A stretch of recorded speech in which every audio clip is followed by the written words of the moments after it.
El plan financiero de un país es como su ADN, define sus prioridades y, en buena medida, su futuro.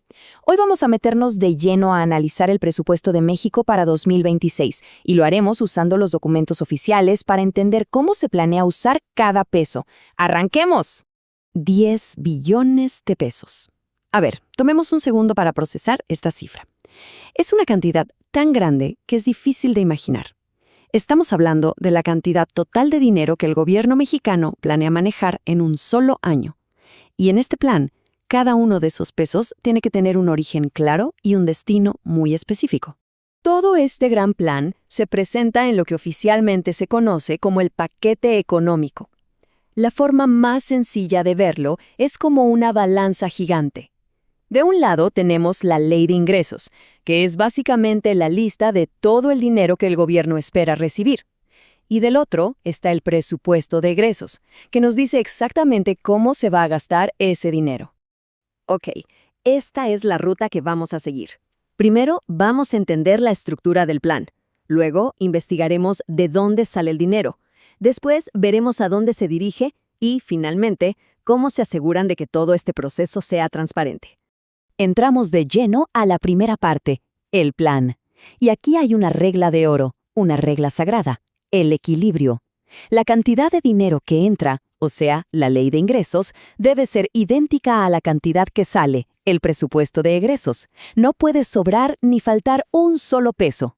Y miren, esto no es algo abstracto. Lo que estamos viendo son las portadas de los documentos reales, la ley de ingresos y el presupuesto de egresos.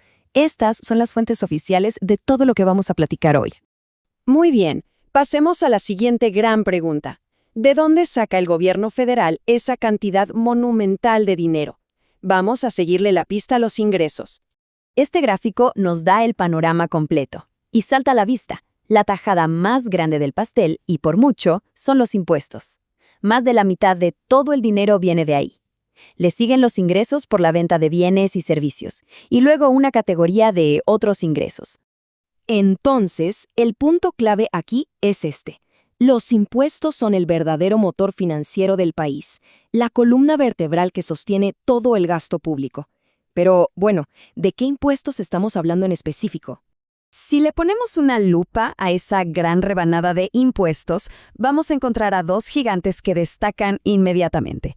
El impuesto sobre la renta, el ISR, y el impuesto al valor agregado, el famoso IVA. Juntos, estos dos recaudan la inmensa mayoría del dinero que viene de los impuestos. Y aquí se ve la diferencia de forma muy clara. Dicho de manera sencilla, el ISR es un impuesto que se cobra sobre lo que se gana, ya sea el sueldo de una persona o las ganancias de una empresa. El IVA, por otro lado, es un impuesto que pagamos casi todos los días, muchas veces sin darnos cuenta, porque se aplica al precio de casi todo lo que compramos. Ya vimos de dónde viene el dinero. Ahora, la otra cara de la moneda, ¿en qué se gasta?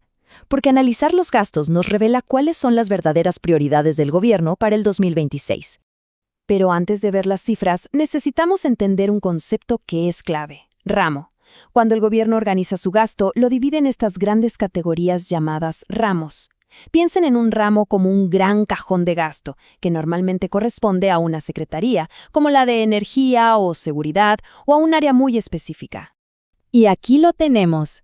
La tabla nos muestra los 4 ramos administrativos con más presupuesto. La prioridad número 1 es clarísima: bienestar, que incluye programas sociales, recibe la porción más grande por una diferencia enorme. Le siguen ya mucho más abajo energía, seguridad y medio ambiente. Ojo, estas cifras no son solo números fríos, son un reflejo directo de las decisiones políticas y sociales del gobierno.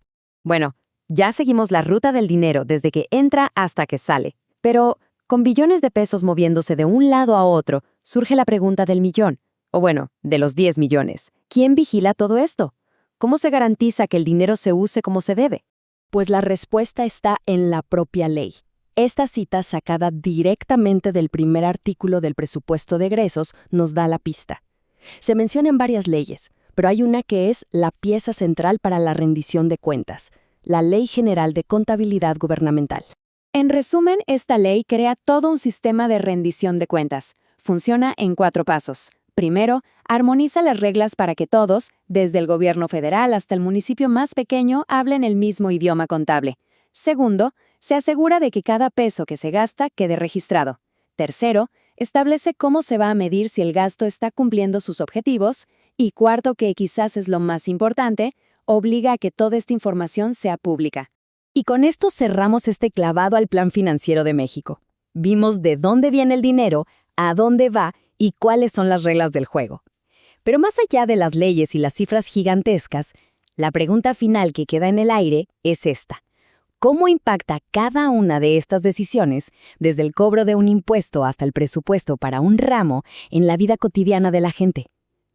Porque esa es la conexión que realmente importa.